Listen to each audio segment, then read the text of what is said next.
നമസ്കാരം.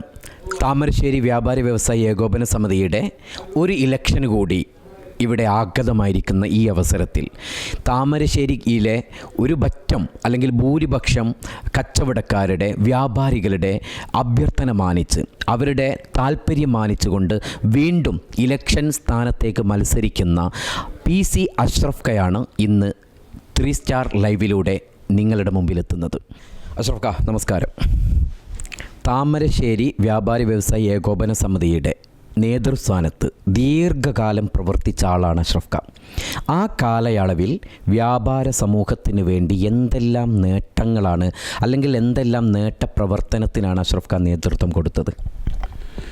വ്യാപാരി വ്യവസായ ഏകോപന സമിതി 1981 ഉണ്ടാക്കുമ്പോൾ എൻ്റെ സ്വന്തം പ്രയത്നം കൊണ്ടല്ല ഇത് രൂപപ്പെടുത്തിയത്. എൻ്റെ സഹപ്രവർത്തകരായ മുല്ലേരി കരുണാകരൻ നായർ, പീറ്റർ, മരിച്ചുപോയ ചാത്തുവേട്ടൻ, മാധവേട്ടൻ, ശ്രീധരൻ നായർ, ജോസ് കൊർഡിയിൽ, ഈ പ്രമുഖ വ്യക്തികൾ എൻ്റെ ചുറ്റിലും ഒറ്റ നിരയായി നിന്നതുകൊണ്ടാണ് ഈ നേട്ടം മുഴുവൻ ഉണ്ടാക്കാൻ കഴിഞ്ഞത്. ഞങ്ങൾ ആദ്യമായി തന്നെ ചെറിയ 2 പീടികയുടെ മുകളിൽ നിന്നാണ് ഇത് രൂപപ്പെടുത്തിയത്. മൂന്നാമത് ഞങ്ങൾക്കൊരു ചെറിയ ഷാനി സ്റ്റോറിൻ്റെ മുകളിൽ ഒരു റൂം എടുക്കുകയും കുറച്ചുകൂടി സൗകര്യമുള്ള റൂം എടുക്കുകയും അതിനുശേഷം ഞങ്ങൾ അവിടെ വെച്ച് തീരുമാനിക്കുകയാണ് നമുക്കൊരു വ്യാപാരം നിർബന്ധമായിട്ടുണ്ടാക്കണം. അന്ന് ഞങ്ങളുടെ പ്രതിജ്ഞയായിരുന്നു ഏറ്റവും വലിയൊരു വ്യാപാരം, പ്രത്യേകിച്ച് കേരളത്തിലെ ആർക്കും ചെയ്യാൻ കഴിയാത്ത അത്രയും വലിയ ഒരു വ്യാപാരം ഉണ്ടാക്കുക എന്നുള്ളത് ഞങ്ങളുടെ ലക്ഷ്യമായിരുന്നു, ഞങ്ങളുടെ പ്രതിജ്ഞയായിരുന്നു. അതിൻ്റെ പേരിലാണ് ഞങ്ങൾ സ്ഥലമെടുത്ത് ഈ വ്യാപാരം ഉണ്ടാക്കിയത്. ഞങ്ങൾ പണി തുടങ്ങിയത് മുതൽ അവസാനിക്കുന്നത് വരെ ഒരൊറ്റ ദിവസം പോലും അതിൻ്റെ പ്രവർത്തനം നിലച്ചിട്ടില്ല. അങ്ങനെയാണ് കേരളത്തിലെ മുഖ്യമന്ത്രി ഈ വ്യാപാരം പൊതുജനങ്ങൾക്കായി തുറന്നു കൊടുത്തത്. അത് ഈ വ്യാപാരി സമൂഹത്തിന് മാത്രമല്ല, താമരശ്ശേരിയിലെ മറ്റ് പൊതുജനങ്ങൾ കൂടി വളരെയേറെ ഉപകാരപ്രദമായ ഒരു സംഭവമായിരുന്നു. അതിൽ യാതൊരു തർക്കവുമില്ല. പിന്നീട് അതിന് ശേഷം ഞങ്ങൾ ഇതേ സമയം തന്നെ ഞങ്ങൾ താമരശ്ശേരി വിഷമിക്കുന്ന, പ്രയാസപ്പെടുന്ന ഒരുപാട് കച്ചവടക്കാർ ഉണ്ട് എന്ന് മനസ്സിലാക്കിയതിന് ശേഷം അവരുടെ മുഴുവൻ വെൽഫെയറിന് വേണ്ടി ഞങ്ങൾ കുറി നടത്താനല്ല ഏറ്റവും കൂടുതൽ സമയം ചിലവാക്കിയത്. ഞങ്ങൾ അവരുടെ കണ്ണീരൊപ്പാൻ, അവരുടെ കൂടെ നിന്നുകൊണ്ട് അവരുടെ വേദനകൾ ഞങ്ങൾ മനസ്സിലാക്കി, അത് സ്വയം വേദനകളാക്കി ഞങ്ങൾ കണ്ടുകൊണ്ട് അവരുടെ മുഴുവൻ കണ്ണീരൊപ്പാൻ ഞങ്ങൾക്ക് കഴിഞ്ഞു എന്നുള്ളതാണ് ഞങ്ങൾക്ക് ഈ കാലഘട്ടത്തിലുള്ള ഞങ്ങൾക്കുള്ള ഏറ്റവും വലിയ സന്തോഷം. ആ കാലഘട്ടത്തിൽ ഒരൊറ്റ കട പോലും പൂട്ടിപ്പോയതായിട്ട് നിങ്ങൾക്ക് ഈ 38 വർഷം കാണാൻ കഴിയില്ല. ഏതെങ്കിലും ഒരു കട ക്ഷീണിച്ചു പോയാൽ അവർക്ക് സാമ്പത്തിക സഹായം കൊടുത്ത് അവരെ ഉത്തേജിപ്പിക്കലായിരുന്നു ഞങ്ങളുടെ മുഖ്യ കടമ. കാരണം ഞങ്ങളുടെ മനസ്സിൽ ഒരു ചാരിറ്റി മനസ്സ് ഞങ്ങൾക്ക് എല്ലാവർക്കും ഉണ്ട്, ഞങ്ങളുടെ ഈ കൂട്ടുകാരായ എല്ലാവർക്കും ഉണ്ട്. അതിനുശേഷം ഒരുപാട് നേതാക്കന്മാർ പിന്നീട് വന്നു. അവരൊക്കെ ഇതേ മനസ്സും ഇതേ ചിന്തയുമായതുകൊണ്ട് ഞങ്ങൾക്ക് ഞങ്ങളുടെ പ്രവർത്തനം വളരെ മുന്നോട്ട് കൊണ്ടുപോകാൻ കഴിഞ്ഞു. അതിനുശേഷം ഞങ്ങൾ നമ്മുടെ അടുത്തുള്ള അമ്പായത്തോടിൽ വളരെ പിന്നോക്കം നിൽക്കുന്ന, വേദനിക്കുന്ന, പ്രയാസപ്പെടുന്ന ഒരു വിഭാഗമായിരുന്നു അവിടെ ഉണ്ടായിരുന്നത്. ആ വിഭാഗത്തിന് വേണ്ടി അവിടുത്തെ മുന്നോട്ട് പോകാൻ വയ്യാത്ത ഒരു LP school, government aided school, ഞങ്ങളത് എടുക്കുകയും ഒരു 2 മാസം കൊണ്ട് തന്നെ അതിന് മുഴുവൻ ബിൽഡിങ്ങും പൊളിച്ച് പുതിയ ബിൽഡിംഗ് ഉണ്ടാക്കുകയും അത് നാടിന് വേണ്ടി സമർപ്പിക്കുകയും ചെയ്തു. അതിന് ശേഷമാണ് ഞങ്ങൾ നാഷണൽ ഹൈവേയിൽ 2.5 ഏക്കർ സ്ഥലം ഞങ്ങൾ മനോഹരമായി അടുത്ത പദ്ധതി ഞങ്ങൾക്ക് താമരശ്ശേരിയിലെ കച്ചവടക്കാർക്ക് എന്തെങ്കിലും വലിയ നേട്ടങ്ങൾ ഉണ്ടാക്കാൻ വേണ്ടിയിട്ടുള്ള ആവശ്യത്തിന് വേണ്ടിയിട്ട് ആ 2.5 ഏക്കർ സ്ഥലമെടുത്ത് ഇത്രയും ഞങ്ങൾ ചെയ്തത് താമരശ്ശേരി കച്ചവടക്കാർക്ക് വേണ്ടിയിട്ടാണ്. ഞങ്ങൾ ഒരു പ്രവർത്തകരും എന്തൊരു സ്വയം നേട്ടത്തിന് വേണ്ടി 1% പോലും ഞങ്ങളതിന് വേണ്ടി ഉപയോഗിച്ചിട്ടില്ല. അഷ്റഫ് ഖ പറഞ്ഞത് എനിക്ക് വളരെയധികം ശ്ലാഘനീയമായി അല്ലെങ്കിൽ വളരെയധികം അഭിമാനം തോന്നുന്ന വാക്കുകൾ. കാരണം എന്താണെന്നറിയോ, വ്യാപാരി വ്യവസായി ഏകോപന സമിതി വ്യാപാരികൾക്ക് വേണ്ടി മാത്രം നിലയുറപ്പിച്ചതല്ല ആ കാലഘട്ടത്തിൽ നിന്നാണ് എനിക്ക് മനസ്സിലാവുന്നത്. കാരണം ഒരു സമൂഹത്തിന് വേണ്ടിയിട്ട്, ഈ നാട്ടിലുള്ള പാവപ്പെട്ട ജനങ്ങൾക്ക് പഠിപ്പിക്കാൻ അല്ലെങ്കിൽ വിദ്യാഭ്യാസത്തിന് വേണ്ടിയിട്ട് ഇങ്ങനെയുള്ള ഒരുപാട് പ്രവർത്തനങ്ങൾ ഈ നാടിൻ്റെ നന്മയ്ക്ക് വേണ്ടിയിട്ട് കൂടെ നിന്നു ഈ വ്യാപാരി വ്യവസായ ഏകോപന സമിതി അക്കാലത്ത് എന്നുള്ളതാണ്. കഴിഞ്ഞ 7 വർഷക്കാലം ഈ 7 വർഷക്കാലം ഈ വ്യാപാര നേതൃത്വത്തെക്കുറിച്ച് ഒരു സാധാരണ വ്യാപാരി എന്നുള്ള നിലയിൽ നിങ്ങളുടെ വിലയിരുത്തൽ അല്ലെങ്കിൽ നിങ്ങളുടെ നോക്കിക്കാണൽ എന്താണ്? നേതൃത്വത്തെ പറ്റി ഞാനൊന്നും പറയാൻ ഇപ്പോൾ തയ്യാറല്ല. പക്ഷേ താമരശ്ശേരിയിൽ പുഞ്ചിരി തൂകുന്ന ഒരൊറ്റ മുഖം എനിക്ക് കാണാൻ കഴിയുന്നില്ല. 7 വർഷമായിട്ട് എല്ലാവരുടെയും മുഖത്ത് ദുഃഖവും പ്രയാസവുമാണ്. എല്ലാവരും ജപ്തിയിലും കടക്കണിയിലുമാണ്. ഒരുപാട് സ്ഥാപനങ്ങൾ താമരശ്ശേരി പൂട്ടിപ്പോയതായിട്ട് എനിക്ക് മനസ്സിലാക്കാൻ കഴിഞ്ഞു. അതുപോലെ തന്നെ മിക്ക സ്ഥാപനങ്ങളും ജപ്തിയിലോ അതുപോലത്തെ പ്രതിസന്ധിയിലോ ആണ് മുന്നോട്ട് പോകുന്നത്. ഇതിനൊരു പരിഹാരം കാണാൻ വേണ്ടിയിട്ടാണ് ഞാൻ എൻ്റെ ഈ തയ്യാറെടുപ്പ് നടത്തുന്നത്. കാരണം ഒരുപാട് വ്യാപാരികൾ എന്നെ സമീപിച്ചു. നിങ്ങൾ വന്ന് താമരശ്ശേരിയെ നിങ്ങൾ പഴയ ആ താമരശ്ശേരിയെ പ്രതാപം വീണ്ടെടുക്കണം പറഞ്ഞത് കൊണ്ടാണ് എനിക്ക് ഇതിന് തയ്യാറായത്. അല്ലാണ്ട് എനിക്കൊരു നേതൃസ്ഥാനത്തിന് ആഗ്രഹം ഉണ്ടായിട്ടല്ല. അങ്ങനെ ആഗ്രഹം ഉണ്ടായിരുന്നെങ്കിൽ തന്നെ ഇതിന് മുമ്പേ തന്നെ സംസ്ഥാന ജില്ലാ സ്ഥലങ്ങളിലൊക്കെ വലിയ സ്ഥാനം കിട്ടിയ ആളാണ്. പക്ഷേ എനിക്ക് എൻ്റെ കച്ചവടക്കാരാണ് എൻ്റെ ആത്മാവ്. ആ ആത്മാവിന് വേണ്ടിയിട്ടാണ് ഞാൻ എൻ്റെ ജീവിതം അർപ്പിച്ചു വെച്ചത്. ഈ നീണ്ട 38 വർഷവും ഞാൻ അവർക്ക് വേണ്ടി ജീവിച്ച ആളാണ്. എൻ്റെ കുടുംബത്തിനോ എൻ്റെ കുട്ടികൾക്കോ ജീവിച്ചില്ല എന്ന് ഇവിടുത്തെ താമസിച്ചിൽ ഓരോ കച്ചവടക്കാർക്കും അറിയാം. അതാണ് എൻ്റെ ഇപ്പോഴത്തെ മാനസികാവസ്ഥ തന്നെയാണ്. ഈ 7 വർഷം എനിക്ക് വളരെ ദുഃഖമുണ്ട്. എൻ്റെ താമരശ്ശേരിയിലെ കച്ചവടക്കാർ ഇത്രയേറെ പ്രതിസന്ധിയിലായ ഒരു താങ്ങ് അവർക്ക് ചെയ്യാനില്ല, കിട്ടുന്നില്ല. അതുകൊണ്ടാണ് ഞാനിപ്പോൾ ഈ വ്യാപാരികളെ അഭ്യർത്ഥന മാനിച്ചുകൊണ്ട് ഈ മത്സരത്തിന് തയ്യാറായത്. നിരവധി കാലമായിട്ട് ഈ വ്യാപാരികൾക്ക് വേണ്ടി ജീവിച്ച് അവരുടെ നന്മകൾക്ക് അവരുടെ നേട്ടങ്ങൾക്ക് വേണ്ടി പ്രവർത്തിച്ച ഒരാളാണ്. പക്ഷേ ഈ സമയം മറുപക്ഷം ഒരുപാട് ആരോപണങ്ങൾ ഉന്നയിക്കുന്നുണ്ട്.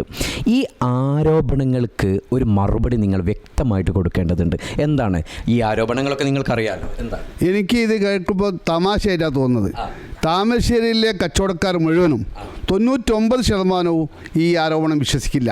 കാരണം അവർക്കാരാണ് അഷ്റഫ് എന്ന് അവർക്കറിയാം. എൻ്റെ എല്ലാം അർപ്പിച്ചതാണ് ഞാൻ ഈ സംഘടനയ്ക്ക്. അങ്ങനെ ഒരു ആരോപണം തെളിയിക്കുകയാണെങ്കിൽ ഒരാൾ തെളിയിച്ചു തന്നു കഴിഞ്ഞാൽ എൻ്റെ സർവ്വ സ്വത്തും ഞാൻ സംഘടനയ്ക്ക് നൽകുന്നതാണ്. അടിപൊളി. അത് വല്ലാത്തൊരു ഹൃദയം. ഏതായാലും എന്താണ് ആരോപണം? ഈ ആരോപണം എന്ന് പറയുന്നത്, ഞങ്ങൾ പുല്ലാഞ്ഞാടുള്ള 2.5 ഏക്കർ സ്ഥലം നമ്മളത് നല്ല വില പറഞ്ഞപ്പോൾ വിൽക്കാൻ തീരുമാനിച്ചു കമ്മിറ്റിയുടെ തീരുമാനപ്രകാരം. അങ്ങനെ ഞങ്ങൾ ഒരു വലിയ സംഖ്യ കിട്ടുമ്പോൾ അത് താമരശ്ശേരിയിലെ കച്ചവടക്കാർക്ക് മുഴുവൻ ഉപയോഗപ്രദമാക്കാൻ വേണ്ടിയിട്ടുള്ള തീരുമാനമായതുണ്ടായിരുന്നത്. പക്ഷേ നിർഭാഗ്യവശാൽ ഈ കിട്ടിയ ഞങ്ങളുടെ അഡ്വാൻസ് ഞങ്ങൾ കച്ചവടക്കാർക്ക് സാമ്പത്തിക സഹായം ലോൺ കൊടുത്ത് കംപ്ലീറ്റ് ഞങ്ങളുടെ കയ്യിൽ നിന്ന് ആ പൈസ അഡ്വാൻസ് കഴിഞ്ഞുപോയി. പെട്ടെന്ന് ഈ കച്ചവടം ഡിസ്പ്യൂട്ടായപ്പോൾ, തെറ്റിപ്പോയപ്പോൾ ഞങ്ങൾക്ക് ഈ പൈസ കൊടുക്കാൻ വേണ്ടി ഞങ്ങൾ ഈ വ്യാപാരഭവൻ്റെ ഈ സ്ഥലത്തിൻ്റെ ആധാരം പണയം വെച്ചിട്ടാണ് കാരശ്ശേരി ബാങ്കിൽ നിന്നും 1,10,00,000 ഉറുപ്പിക ലോൺ എടുത്തത്.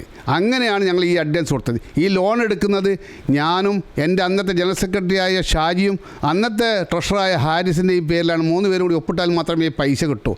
ഇനി അങ്ങനെ വാങ്ങിയ പണം തിരിച്ചു കൊടുത്തതാണ് ഇവർക്ക് പറയാനുള്ള ആരോപണം. അത് എനിക്ക് പൈസ ആവശ്യമുണ്ടെങ്കിൽ എനിക്ക് തന്നെ എൻ്റെ അടുത്ത് ആധാരമുണ്ട്. ഇനി ഇവരേതെങ്കിലും കക്ഷി ഇങ്ങനെ പറയുകയാണെങ്കിൽ, തെളിച്ചിരാണെങ്കിൽ ഞാൻ നേരത്തെ പറഞ്ഞ മാതിരി സർവ്വവും ഞാൻ സംഘടന മുമ്പിൽ അർപ്പിക്കാൻ തയ്യാറാണ്. അതുപോലെ തന്നെ ഇതിൻ്റെ ഒരു തുടർച്ചയെന്നോണം ആധാരത്തിൻ്റെ ഒരു വിഷയം പറഞ്ഞു അഷ്റഫ് ഖാൻ. ആധാരം അഥവാ സർവ്വ ആധാരവും നിങ്ങളുടെ പേരിലാണെന്നൊക്കെ ആരോപിക്കുന്നുണ്ട്. അതിൻ്റെ ഒരു സത്യാവസ്ഥ എന്താണ്? എനിക്കിത് കേൾക്കുമ്പോൾ തമാശയായിട്ടാണ് തോന്നുന്നത്. കാരണം എൻ്റെ ഈ ഇലക്ഷൻ്റെ തലേ ദിവസമാണ് ഞങ്ങൾ 6 റൂം ഈ റൂം എടുത്ത ആൾക്ക് രജിസ്റ്റർ ചെയ്ത് കൊടുത്തത്. ആ രജിസ്ട്രേഷനിൽ പ്രസിഡന്റ് നിൽക്ക് ഞാനും, ജനറൽ സെക്രട്ടറി നിൽക്ക് ഷാജിയും, ട്രഷറർ നിൽക്ക് ഹാരിസുമാണ് ഈ ആധാരം താമരശ്ശേരി രജിസ്റ്റർ ഓഫീസ് രജിസ്റ്റർ ചെയ്ത്. പിറ്റേ ദിവസമാണ് ഇദ്ദേഹം ഈ വ്യാജ പ്രചരണം നടത്തി ഇലക്ഷനെ നേരിട്ടത്. ഞാനത് പ്രതികരിക്കാൻ പോയില്ല. കാരണം എന്നറിയുന്ന കച്ചവടക്കാർക്കറിയാം എൻ്റെ ഭാഗത്ത് അങ്ങനെ ഒന്നും ഉണ്ടാവില്ലെന്ന്. അങ്ങനെ ഉണ്ടാവുകയാണെങ്കിൽ ഇത് മുഴുവൻ എനിക്ക് എന്നോ വാങ്ങാൻ കഴിയുന്ന സംഭവമായിരുന്നു. അതുകൊണ്ട് ഇതൊക്കെ അവർ പലതും പറയും. എനിക്ക് ജീവിതത്തിൽ കള്ളത്തരം പറഞ്ഞ് ശീലമില്ല. മറ്റു ആരോ കള്ളത്തരം പറഞ്ഞിട്ടുണ്ടെങ്കിൽ ഞാൻ കക്ഷിയുമല്ല. ഒരുപാട് ഇടവേളകൾക്ക് ശേഷം വീണ്ടും താമരശ്ശേരി വ്യാപാരി വ്യവസായി ഏകോപന സമിതിയുടെ നേതൃസ്ഥാനത്തേക്ക് താങ്കൾ മത്സരിക്കുകയാണ്.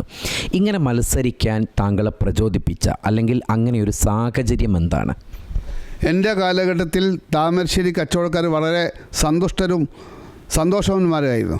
പക്ഷേ ഈ 7 വർഷം ഞാൻ കാണുന്നത് വേദനിക്കുന്ന മുകൾ മാത്രമേ എനിക്ക് കാണാൻ കഴിഞ്ഞിട്ടുള്ളൂ.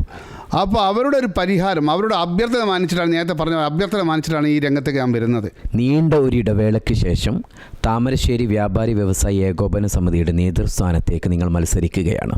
ഇതിനുണ്ടായ ഒരു സാഹചര്യം അല്ലെങ്കിൽ വീണ്ടും നിങ്ങൾ മത്സരിക്കാനുണ്ടായ ഒരു പ്രചോദനം എന്താണ്? ഞാൻ നേരത്തെ പറഞ്ഞത് പ്രകാരം ഇവിടെ വ്യാപാരികൾ ആരും സന്തോഷവാന്മാരല്ല, അവരെല്ലാം ഇന്ന് ദുഃഖത്തിലാണ്. അവരുടെ പ്രയാസങ്ങൾ പരിഹരിക്കാൻ ഇന്നത്തെ നേതൃത്വത്തിന് കഴിയുന്നില്ല എന്ന് ഞാൻ മനസ്സിലാക്കിയതിൻ്റെ അടിസ്ഥാനത്തിലാണ് ഞാൻ അവരുടെ അഭ്യർത്ഥന ഞാൻ മാനിച്ച് ഞാൻ മത്സരരംഗത്തേക്ക് വരുന്നത്. അതുകൊണ്ട് അവരെ സഹായിക്കുക എന്നുള്ളതാണ് എൻ്റെ ലക്ഷ്യം. അവരുടെ പ്രയാസങ്ങളിലും ഇടപെടാനും അവർക്ക് വേണ്ടിയിട്ടുള്ള എന്ത് ചെയ്യാനും എൻ്റെ ശരീരം പോലും അർപ്പിക്കാൻ ഞാൻ തയ്യാറാണ്. അങ്ങനെയാണെങ്കിൽ വീണ്ടും ഈ വ്യാപാരി വ്യവസായി ഏകോപന സമിതിയുടെ നേതൃസ്ഥാനത്തേക്ക് അഷ്റഫ് ഖാനെ തിരഞ്ഞെടുക്കുകയാണെങ്കിൽ എന്തെല്ലാം പദ്ധതികളാണ്, അല്ലെങ്കിൽ ഈ വ്യാപാരികൾക്ക് അല്ലെങ്കിൽ ഈ നാടിന് എന്തെല്ലാം നേട്ടങ്ങളാണ് സമർപ്പിക്കാൻ താങ്കൾ ഉദ്ദേശിക്കുന്നത്? എന്നെ തിരഞ്ഞെടുക്കുകയാണെങ്കിൽ ഞാനൊരു അത്ഭുതമൊന്നും സൃഷ്ടിക്കാൻ എനിക്ക് കഴിയുമെന്ന് വിശ്വസിക്കുന്നില്ല. പക്ഷേ ഞാൻ മനസ്സിലാക്കിയെടുത്തോളം ഏതാണ്ട് ഒരു 2-3 മാസം കൊണ്ട് ഇവിടുത്തെ അടിത്തട്ടുള്ള കച്ചവടക്കാരെയും ഇടത്തരം കച്ചവടക്കാരെയും 100% അവരെ ഉണർത്താനും അവരെ പഴയ സ്റ്റേജിലേക്ക് എത്തിക്കാൻ കഴിയുമെന്നുള്ളൊരു വിശ്വാസം എനിക്കുണ്ട്.